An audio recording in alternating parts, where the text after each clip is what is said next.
এই 10টা টাকায় আজ সম্বল। আজ যেভাবে হোক একটা কাজের ব্যবস্থা করতেই হবে, না হলে তো আজকে খাবারের ব্যবস্থা হবে না। বাবা, কিছু দান করো বাবা। ও বাবা, কিছু দান করো। চাচা, এই 10টা টাকা ছাড়া তো আর কিছুই নেই আমার কাছে। আপনি এই 10টা টাকায় নিয়ে যান, কিছু কিনে খেন। আল্লাহ তোমার অনেক মঙ্গল করুক বাবা। আসসালামু আলাইকুম। ওয়ালাইকুম আসসালাম। আজকে তো আড়ত বন্ধ হয়ে গেছে, আজকে আর কাজ হবে না। কালকে আসেন আলী ভাই। ইয়া আল্লাহ, গত 2-3 দিন থেকেই তো কাজ নেই, আজকেও কাজটা হলো না। আসতে দেরি করে ফেলেছেন যে, মহাজন সবাইকে সবার কাজ বুঝিয়ে চলে গেছে। কি করব বলেন, অনেকটা পথ হেঁটে আসতে হয় যে। তাও তো আজ অনেক সকালেই রওনা দিয়েছিলাম। কালকে আর একটু সকাল সকাল আইসেন। হ্যাঁ ভাই, কালকে না হয় একটু ভোরবেলাতেই রওনা দিয়ে দেব। আসসালামু আলাইকুম। ওয়ালাইকুম আসসালাম।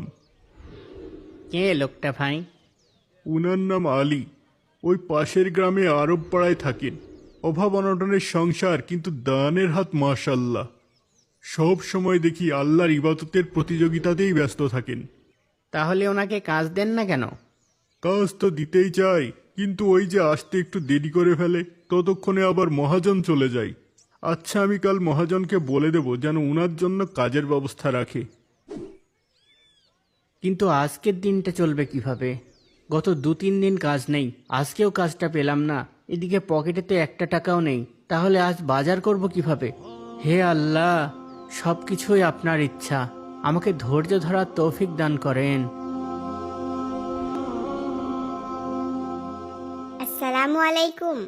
আজকে তাড়াতাড়ি বাড়ি চলে আসলেন যে? ওয়ালাইকুম আসসালাম।